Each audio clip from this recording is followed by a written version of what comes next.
E aí, pessoal da internet, tudo bom com vocês? No vídeo de hoje eu vou falar sobre um filme que estreou hoje, na sexta-feira, na Netflix, que é o filme Estou Pensando em Acabar com Tudo. Eu já assisti ele e decidi gravar aqui um vídeo super rapidinho, tanto que eu tô gravando até com celular, não tô gravando com a câmera, não fiz nenhum roteiro aqui específico, e enfim, é um vídeo mais intimista, para contar um pouquinho sobre esse filme e contar o que eu achei dele, e claro, tentar explicar algumas coisas, porque eu tenho certeza que muita gente ficou confusa aí com algumas coisas desse filme. Então esse vídeo aqui ele vai ser sem spoiler no começo, mas eu vou me aprofundar um pouco mais no meio do vídeo, mas eu aviso vocês quando tiver spoiler. De cara, já fiquei muito curioso quando eu vi o trailer desse filme pelo elenco, né? O elenco é muito bom. A gente tem o Jesse Plemons, que fez Black Mirror e também fez Breaking Bad. Temos a Jessie Buckley, que é mais conhecida agora pela série Chernobyl. O David Thewlis, que faz o Professor Lupin em Harry Potter. E claro, a Toni Collette, que ficou mais conhecida hoje em dia, né, pelo filme Hereditário, e ela é uma das minhas atrizes favoritas. Mas do que se trata esse filme aí tão confuso? A gente acompanha o Jake, que é um homem que ele tá levando a sua namorada, que é a Yvonne, ou a Luísa. O nome dela realmente acaba mudando várias vezes, e depois você vai entender por quê. Enfim, ele tá levando essa garota para conhecer os seus pais, em uma fazenda super afastada. Só que o grande problema é que essa garota, ela na verdade, ela está pensando em acabar com tudo, de fato, em acabar com esse relacionamento.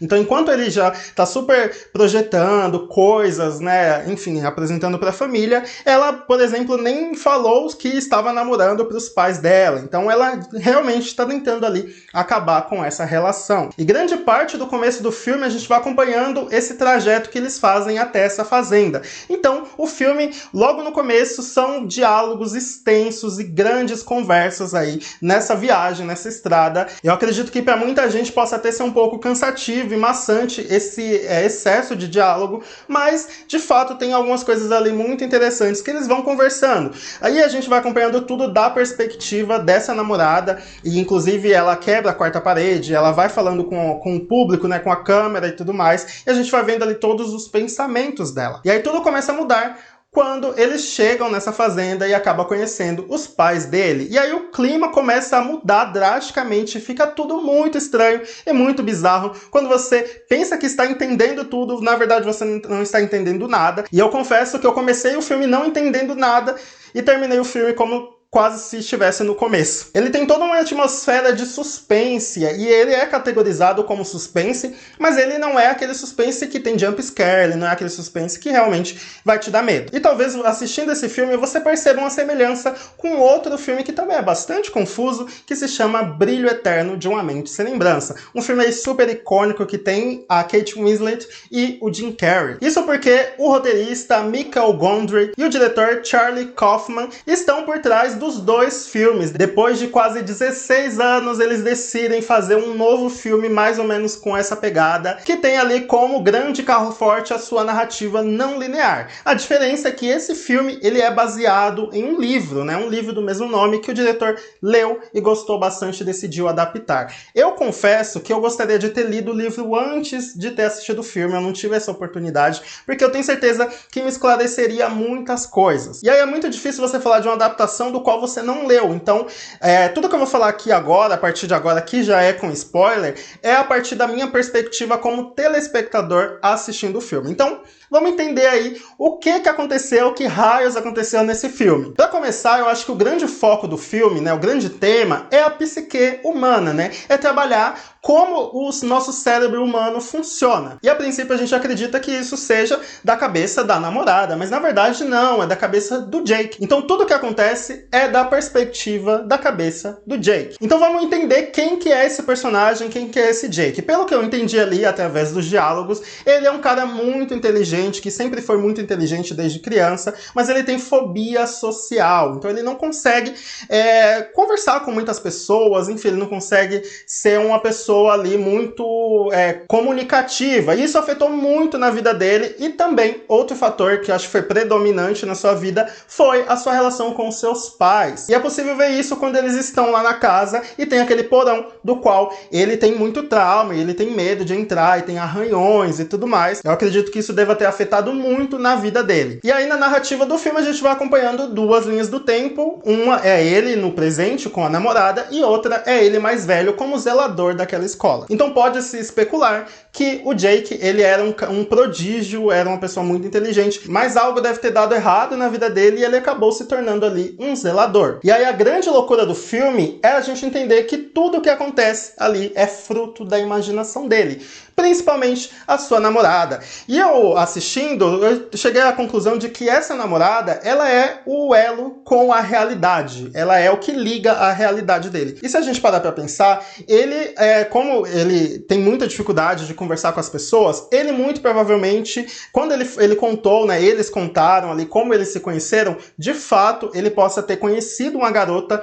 e, enfim, ele pediu o telefone, mas talvez isso nunca tenha acontecido. Ele ficou ali só na vontade de pedir o telefone dela, mas nunca aconteceu. Então ali é uma idealização do que poderia ter acontecido caso ele tivesse conhecido de fato essa menina. E por que eu falo que ela é a ligação dele com o mundo real, com a realidade? É porque o telefone dela fica tocando ali direto. E na ligação ali a gente pode ver os nomes dela que muitas vezes vai mudando. Então toda vez que vai ligando, eu acredito que é chamando ele ali para a realidade. E todas aquelas cenas dele com os pais envelhecendo, eu acredito muito, e eu também acabei dando uma lida aí em outros lugares na internet, que isso possa ser o medo dele de envelhecer, o medo dele de ficar velho. Então, tudo aquilo ali representa essas fobias dele. Além do mais, ele tem muito medo de esquecer e ser esquecido. Por exemplo, quando a namorada dele tá vendo um quadro na parede e ela tá vendo ela mesma quando criança, mas na verdade era ele. Enfim, os rostos ali vão mudando, então as lembranças vão mudando e ele tem muito medo ali de esquecer tudo isso. E outra coisa também que eu prestei atenção foi o fato de ele trabalhar como zelador e ele se sente muito incomodado com as pessoas ali o tempo inteiro olhando para ele e ele ter que conviver com essas pessoas, isso é muito doloroso para ele. E uma cena muito interessante que talvez comprove isso, quando eles chegam naquela lanchonete para pedir os sorvetes. Ele encontra aquelas meninas que ficam tirando sarro dele, ficam ali zombando dele, ao mesmo tempo que ele encontra uma outra garota que não zomba dele, que enfim é um pouco mais parecida com ele pelo fato de ser mais retraída, enfim, mais tímida, e ela está muito machucada. E aí a gente também pode ver um fragmento ali de ele também com a mão machucada, então isso possa representar ali uma dor muito grande dessas pessoas tentando ali acabar com ele, zombar com ele e tudo mais. E é isso que chegamos mais pro final do filme com aquela cena lá do teatro, né? Todo mundo com uma maquiagem super estranha. O que aquilo significa, pelo amor de Deus? Na minha percepção, eu acredito que ele faz um discurso, um breve discurso ali. Eu acho que ali é tudo o que ele queria ter dito para as pessoas e ele acabou não dizendo.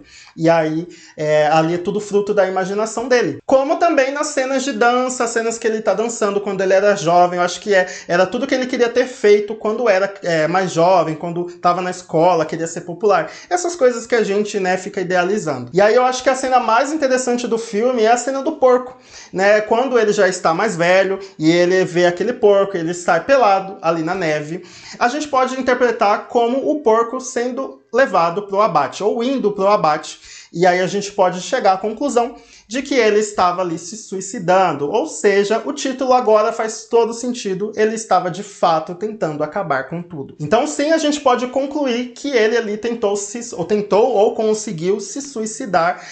Eu não sei se no livro isso fica muito claro, enfim, pelo que eu dei uma pesquisada no livro, isso realmente possa ter acontecido. Eu acredito que esse filme não é um filme para todo mundo, não é um filme que todo mundo vai gostar. Eu, por exemplo, eu terminei ele com um mix de sensação, porque no decorrer do filme eu achava partes muito boas e partes extremamente confusas e que eu fiquei com medo de terminar o filme e não entender nada. E mesmo terminando o filme, eu tive que sentar, respirar, sabe, refletir e, claro, pesquisar algumas coisas sobre ele para poder encaixar ali as ideias. Mas eu acredito que é um ótimo filme com muitas metáforas e que, com certeza, cada vez que a gente vai assistindo, mais referências e mais observações a gente consegue fazer a partir dele. Fora que eu acho que daqui a alguns anos ele vai ser considerado tão cult quanto Brilho Eterno de uma Mente Sem Lembrança, que hoje a gente acha extremamente icônico, muito legal, mas eu acredito que na época, quando a galera assistiu, também ficou tão confusa quanto a galera tá hoje. Agora eu quero saber de vocês, o que vocês acharam desse filme, se vocês assistiram, se você chegou aqui, até aqui, sem ter assistido ainda e não se importa com spoiler, fala se mesmo assim você ficou com vontade, vamos conversar aqui nos comentários. Se você souber também de outros detalhes, e se, claro, você tiver uma outra percepção do filme, como eu falei, isso daqui é a minha opinião, não é, eu acho que também não tem nada certo e errado. Acho que em filmes, né, a gente tira conclusões dali e aí a gente vai discutindo, claro, com educação. Então vamos conversar aqui. Se você gostou desse vídeo, deixa o like, que vai me ajudar bastante. Se inscreva se não for inscrito, me siga nas redes sociais. Até a próxima. Tchau!